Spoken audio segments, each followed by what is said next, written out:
Good morning students. Saraswati Vidyapeeth की live classes में आप सभी का हार्दिक अभिनंदन एवं स्वागत। अब तक के हमने वीडियो में राज्य के नीति निर्देशक तत्वों के बारे में अध्ययन किया कि राज्य के नीति निर्देशक क्या है, किस प्रकार से अपनी भूमिका अदा करते हैं, भारतीय संविधान के किस भाग में इनका वर्णन है और किस अनुच्छेद से किस अनुच्छेद तक दिए गए। कल इन सबके बारे में हमने चर्चा भी की थी और पहले के वीडियो जो बनाए हुए में हमने इसके बारे में चर्चा की। मैंने आपको बताया था कि नीति निर्देशक तत्व वे विचार हैं जो भविष्य में बनने वाली सरकारों के समूह एक पथ प्रदर्शक की भूमिका अदा करते हैं या एक रूपरेखा तैयार करते हैं। इनका वर्णन भारतीय संविधान के भाग 4 में अनुच्छेद 36 से लेकर 51 तक किया गया है और अध्ययन की सुविधा की दृष्टि से इनको जो भाग में बताया था 4 भागों में बांटा गया है तथा नीति निर्देशक तत्वों को भारतीय संविधान में आयरलैंड देश के संविधान से प्रेरित होकर अपनाया गया है। ठीक है, तो अध्ययन की सुविधा की दृष्टि से इन्हें जो जिन भागों में बांटा गया है उन भागों के नाम एक बार मैं फिर से आपको रिवाइज कर देता हूं। पहला जो भाग है आर्थिक सुरक्षा संबंधी निर्देशक। पहला जो भाग है उसका नाम है आर्थिक सुरक्षा संबंधी निर्देशक तत्व। दूसरा है सामाजिक सुरक्षा एवं शिक्षा संबंधी निर्देशक तत्व। पहला बता दिया आर्थिक सुरक्षा, दूसरा है सामाजिक सुरक्षा एवं शिक्षा संबंधी निर्देशक तत्व और उसके बाद जो तीसरा भाग है पंचायती राज, प्राचीन स्मारक तथा न्याय संबंधी निर्देशक तत्व। तीसरा एक बार फिर से पंचायती राज, प्राचीन स्मारक तथा न्याय संबंधी निर्देशक तत्व। इसके बाद नेक्स्ट जो भाग है वो है अंतर्राष्ट्रीय शांति एवं सुरक्षा संबंधी निर्देशक तत्व। कहने का मतलब मैंने आपको पहले ही बता दिया था कि इन नीति निर्देशक तत्वों को अध्ययन की सुविधा की दृष्टि से मुख्य रूप से 4 भागों में बांटा गया है और जो चौथा भाग है उसका नाम है अंतर्राष्ट्रीय शांति एवं सुरक्षा संबंधी निर्देशक तत्व। ठीक है, इसके बाद आगे हम बात करते हैं आज की वीडियो में जो फर्स्ट पॉइंट हमारा वो है निवारक नजरबंदी। निवारक नजरबंदी शब्द से इसका अर्थ स्पष्ट हो रहा है कि निवारक नजरबंदी क्या था, किसी व्यक्ति को कुछ समय के लिए कानून के द्वारा कैद करके रखा जाना। कानून के द्वारा कैद करके रखा जाना ही निवारक नजरबंदी कहलाता है। इसके बाद आगे हम बात करते हैं बुक के अकॉर्डिंग इसकी जो डेफिनेशन है उस पर हम गौर करेंगे। निवारक नजरबंदी से तात्पर्य, कई बार बोर्ड एग्जाम में क्वेश्चन भी पूछता है कि निवारक नजरबंदी से आप क्या समझते हैं या निवारक नजरबंदी से आपका क्या तात्पर्य है। तो इसमें आपको आंसर देना है निवारक नजरबंदी से आशय है बिना किसी न्यायिक प्रक्रिया के नजरबंदी से, बिना किसी न्यायिक प्रक्रिया के नजरबंदी से। जिसकी अधिकतम अवधि 3 महीने है। निवारक नजरबंदी की अधिकतम अवधि कितनी है? 3 महीने। मतलब किसी व्यक्ति को निवारक नजरबंदी के तहत अधिकतम या ज्यादा से ज्यादा 3 महीने तक बंदी बना के रखा जा सकता है। कहने का तात्पर्य अधिकतम एक बार में 3 महीने तक किसी व्यक्ति को बंदी या नजरबंद करके रखा जा सकता है। ठीक है। नेक्स्ट, यह अपराधी को दंडित करने से नहीं बल्कि अपराध को रोकने की एक प्रक्रिया है। कहने का तात्पर्य कि यह अपराधी को दंडित करने की नहीं बल्कि अपराध को रोकने की एक प्रक्रिया है। कहने का मतलब याद ध्यान देना कि इसके द्वारा अपराधी व्यक्ति को दंडित नहीं किया जाता बल्कि आगामी समय में शायद हो सकता है कि वो कुछ अपराध करने की कोशिश में हो, तो उस अपराध करने की उसकी जो प्रवृत्ति है उसको रोकने की एक प्रक्रिया है। समझ गए होंगे आप कि यह अपराधी को दंडित करने से नहीं बल्कि अपराध करने से रोकने की एक प्रक्रिया है। अर्थात अगर राज्य को यह अनुमान हो जाए, राज्य को यह अनुमान या अंदेशा हो जाए कि किसी व्यक्ति से जो कि अपराध करने वाला है, किसी व्यक्ति से जो कि अपराध करने वाला है, राज्य की सुरक्षा खतरे में है। अर्थात इससे कि राज्य की सुरक्षा क्या है? खतरे में है। तो राज्य सीमित अवधि के लिए बिना जांच किए उसे बंदी बना सकता है। अर्थात सीमित अवधि यानी अधिकतम 3 माह के लिए उसे बंदी बनाकर रख सकता है राज्य की सुरक्षा की दृष्टि से। ठीक है। नेक्स्ट, निवारक नजरबंदी के लिए अनेक कानून बनाए गए हैं। कहने का मतलब निवारक नजरबंदी के लिए अनेक कानून बनाए गए हैं जिनमें जो जैसे पहला जो कानून है जिसका नाम है राष्ट्रीय सुरक्षा अधिनियम, पहला जो कानून है उसका नाम है राष्ट्रीय सुरक्षा अधिनियम। तो इसमें हम देखेंगे राष्ट्रीय सुरक्षा अधिनियम की हम बात करते हैं। दिसंबर 1980 को,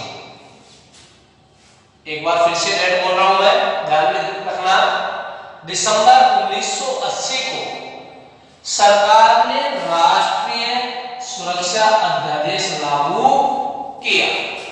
कहने का मतलब कि यहां क्वेश्चन बनता है कि भारत सरकार ने राष्ट्रीय अध्यादेश कब लागू किया? भारत सरकार ने राष्ट्रीय सुरक्षा अध्यादेश कब लागू किया? तो आपका आंसर होगा दिसंबर 1980 को सरकार ने राष्ट्रीय सुरक्षा अध्यादेश लागू किया। ठीक है। बाद में यह क्या बन गया? अध्यादेश कानून बन गया। बाद में क्या हुआ? ये अध्यादेश कानून बन गया। आप देखेंगे इस राष्ट्रीय सुरक्षा अधिनियम का मुख्य उद्देश्य क्या था, क्या था, इसको क्यों बनाया गया? इसको कानून बनाने का मुख्य उद्देश्य देखो, इसका उद्देश्य सांप्रदायिक एवं जातीय दंगों एवं देश की सुरक्षा के लिए खतरनाक गतिविधियों के लिए उत्तरदायी व्यक्तियों को निरुद्ध करना है। कहने का मतलब इसका उद्देश्य था सांप्रदायिक एवं जातीय दंगों एवं देश की सुरक्षा के लिए खतरनाक गतिविधियों के लिए उत्तरदायी व्यक्तियों को निरुद्ध करना है, अर्थात उन पर रोक लगाना है।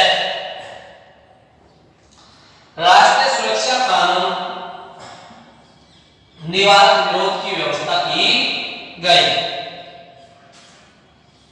जून 1984, नेक्स्ट आगे हम बात करते हैं इस पॉइंट में। जून 1984 को राष्ट्रीय सुरक्षा कानून नामक दूसरा संशोधन अध्यादेश जारी किया गया। कहने का तात्पर्य दूसरा जो राष्ट्रीय सुरक्षा कानून अध्यादेश जो जारी किया गया वो किया गया जून 1984, जिसमें कहा गया है कि यह जम्मू कश्मीर राज्य के अतिरिक्त, किस राज्य के अतिरिक्त? जम्मू कश्मीर राज्य के अतिरिक्त संपूर्ण भारत में लागू होगा, अर्थात सिवाय जम्मू कश्मीर को छोड़कर संपूर्ण भारत में लागू होगा। वर्तमान समय में जम्मू कश्मीर में भी लागू हो सकता है। इस संशोधन में निम्न परिवर्तन किए गए। इस संशोधन में निम्न परिवर्तन किए गए। नंबर 1 जो परिवर्तन किए गए, देखो यह संशोधन किया गया इसमें कि किसी व्यक्ति की नजरबंदी के आदेश, किसी व्यक्ति की नजरबंदी के आदेश या आदेश अवधि समाप्त होने या रद्द होने के बाद नया आदेश जारी करके उसे दोबारा से नजरबंद किया जा सकता। कहने का मतलब कि किसी व्यक्ति की नजरबंदी के आदेश समाप्त होने या रद्द होने के बाद नया आदेश दोबारा जारी करके उसे पुनर्बंदी बनाया जा सकता है।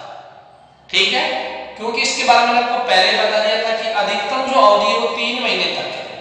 3 महीने के बाद दोबारा से नए आदेश जारी करने पड़ते हैं और उन आदेशों के बाद ही उस व्यक्ति को फिर दोबारा से बंदी बनाया जा सकता है। ठीक है, नेक्स्ट सेकंड जो परिवर्तन किया गया वो है दूसरा प्रावधान यह है कि नजरबंदी के प्रत्येक कारण पर अदालत को अलग अलग विचार करके फैसला करना होगा। नजरबंदी के प्रत्येक कारण पर अदालतों को अलग अलग विचार करके क्या करना होगा? फैसला। ठीक है, तो ये थे निवारक नजरबंदी में जो संशोधन के द्वारा परिवर्तन किए गए वो। ठीक है, तो अब तक हमने 2 पॉइंट्स पढ़े। पहला निवारक नजरबंदी कि निवारक नजरबंदी क्या है, दूसरा कि इसके तहत कौन कौन से कानून बनाए गए, जिसमें हमने पढ़ा राष्ट्रीय सुरक्षा अधिनियम, उसके बाद में इस अधिनियम को बनाने का उद्देश्य पढ़ा और इस संशोधन से कौन कौन से संशोधन परिवर्तन किए गए उनके बारे में हमने जानकारी की। तो एक बार फिर से मैं इसको रिवाइज कर रहा हूँ। निवारक नजरबंदी से आशय बिना किसी न्यायिक प्रक्रिया के नजरबंदी से है, जिसकी अधिकतम अवधि 3 महीने है। कहने का मतलब 3 महीने तक व्यक्ति को बंदी बनाकर रखा जा सकता है। यह अपराधी को दंडित करने से नहीं बल्कि अपराध करने से रोकने की क्या है? प्रक्रिया, कि वो व्यक्ति अपराध न करे, ऐसी एक प्रक्रिया है। अर्थात राज्य को यह अनुमान हो कि किसी व्यक्ति से जो कि अपराध करने वाला है, राज्य की सुरक्षा खतरे में है, तो राज्य सीमित अवधि के लिए अर्थात कुछ समय के लिए बिना जांच के उसे बंदी बना सकता है। और इसके बाद में था निवारक नजरबंदी के लिए बनाए गए कानून, जिसमें पहला पॉइंट था राष्ट्रीय सुरक्षा अधिनियम। राष्ट्रीय सुरक्षा अधिनियम बनाया गया दिसंबर 1980 को। सरकार ने राष्ट्रीय सुरक्षा अध्यादेश लागू किया था। राष्ट्रीय सुरक्षा अध्यादेश जो लागू किया गया वो दिसंबर 1980 को लागू किया गया था, जो कि बाद में क्या बन गया? कानून बन गया। और इस कानून का मुख्य उद्देश्य था सांप्रदायिक एवं जातीय दंगों, सांप्रदायिक एवं जातीय दंगों एवं देश की सुरक्षा के लिए खतरनाक गतिविधियों के लिए उत्तरदायी व्यक्तियों को निरुद्ध करना है, अर्थात उन पर रोकथाम लगाना। ठीक है,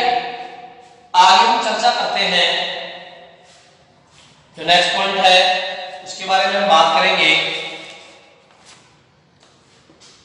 गैर कानूनी गतिविधियां निवारण अध्यादेश। सेकंड जो पॉइंट है उसका नाम है गैर कानूनी गतिविधियां निवारण अध्यादेश। एक बार आप इसको उतार लें फिर आगे बताता हूं।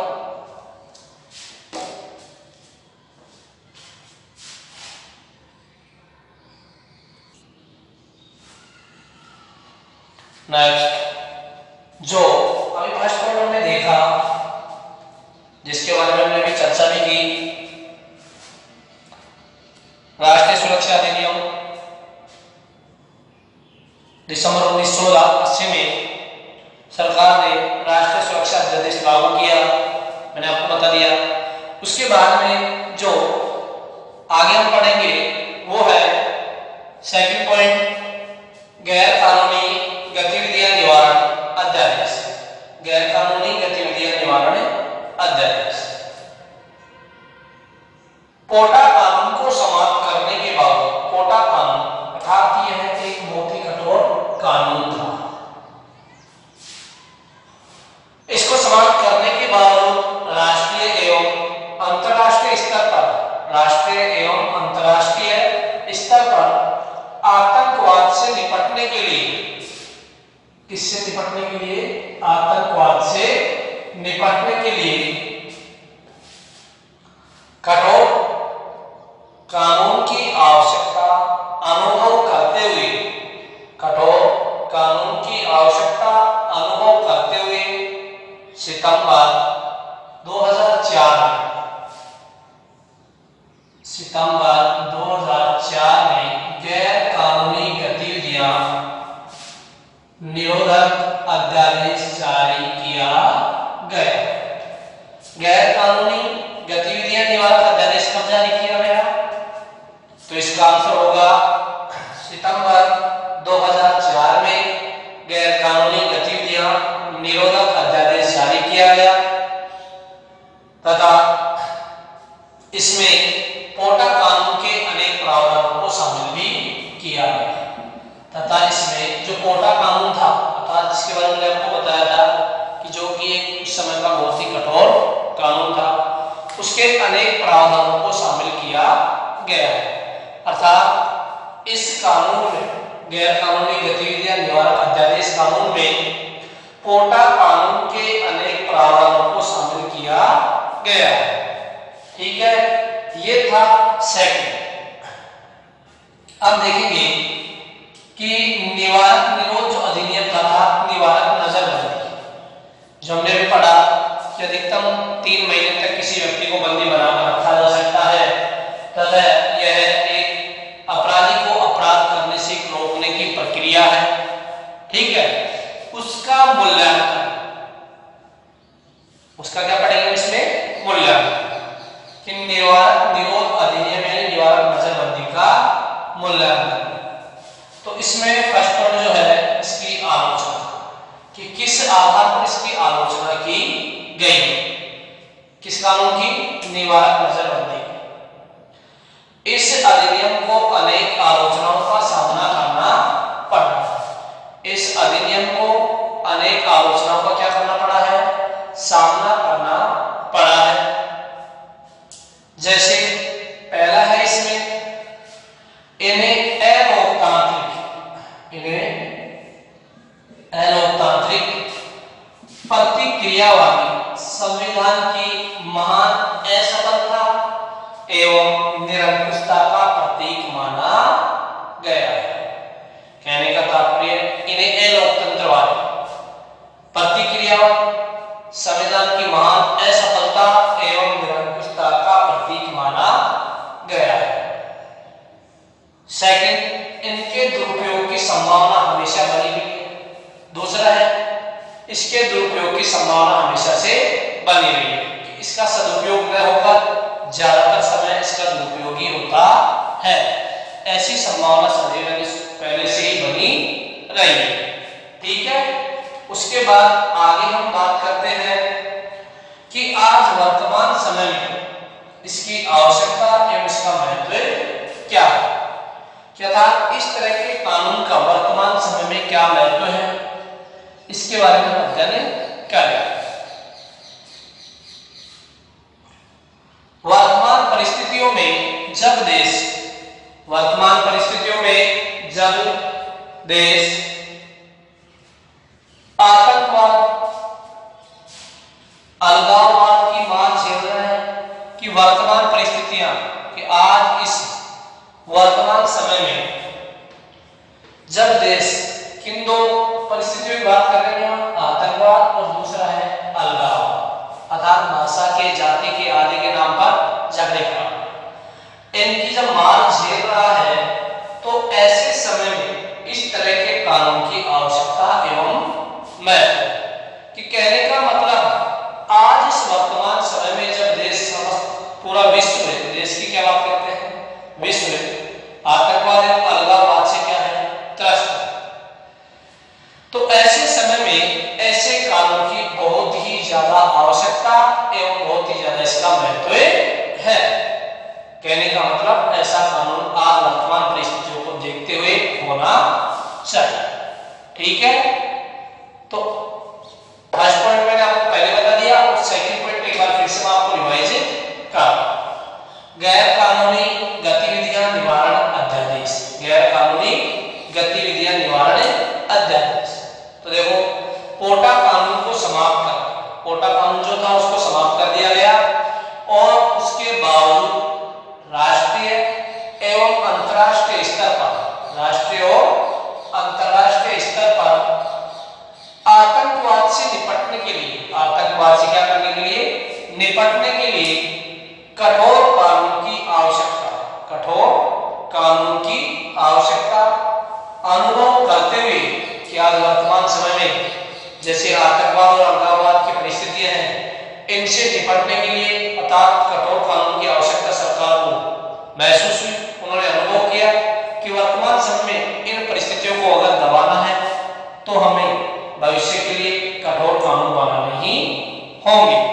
तो ऐसा उन्होंने अनुभव करते हुए सितंबर 2004 में गैर कानूनी गतिविधियां निरोधक अध्यादेश जारी किया तथा इसमें पोटा कानून के अनेक प्रावधानों को शामिल भी किया गया तथा इसमें जो पोटा कानून था, मैंने आपको पहले पोटा कानून उस समय का सबसे कठोर कानून माना जाता, जब यह कानून नहीं बना तो उस समय पहले की बात है, तो इसमें पोटा कानून के अनेक प्रावधानों को भी शामिल किया गया है। अब इसमें देखेंगे हम इसका निवारक नजरबंदी या निवारक निरोध अधिनियम का मूल्यांकन, इसका मूल्यांकन किस आधार पर किया गया। तो इसमें इसके दो आधार बताए गए, एक तो आलोचना और दूसरा इसकी वर्तमान में आवश्यकता एवं महत्व। तो आलोचना तो इसकी किस आधार पर की गई है, देखो इस अधिनियम को अनेक आलोचनाओं का सामना करना पड़ा, तो आज वर्तमान समय में इस अधिनियम को अनेक आलोचनाओं का क्या करना पड़ा है, सामना करना पड़ा। जैसे पहला है इसमें इन्हें अलोकतांत्रिक प्रतिक्रियावादी, इन्हें अलोकतांत्रिक प्रतिक्रियावादी, संविधान की महान असफलता एवं निरंकुशता का प्रतीक माना गया। ठीक है, सेकंड जो पॉइंट है इसका जिसकी हम बात कर रहे हैं, इनके दुरुपयोग की संभावना हमेशा बनी रहती है। सेकंड पॉइंट में जब हम बात करते हैं कि इनके दुरुपयोग की संभावना हमेशा से क्या रही है, बनी रही है, किसकी, निवारक नजरबंदी। अब आगे हम बात करते हैं वर्तमान समय में इस कानून की आवश्यकता एवं महत्व क्या है। तो हम देखेंगे वर्तमान परिस्थितियों में जब समस्त देश या समस्त विश्व आतंकवाद एवं अलगाववाद की मार झेल रहा है, तो ऐसे समय में इस तरह के कानून की आवश्यकता एवं महत्व। कहने का मतलब इन गंभीर अपराधों को दबाने के लिए ऐसे ही कानून की आज वर्तमान समय में आवश्यकता महसूस की जा रही है। ठीक है, तो ये था आपका सेकंड लेसन, जो आज समाप्त हुआ। नेक्स्ट आगे के वीडियो में हम देखेंगे अपना थर्ड लेसन। धन्यवाद।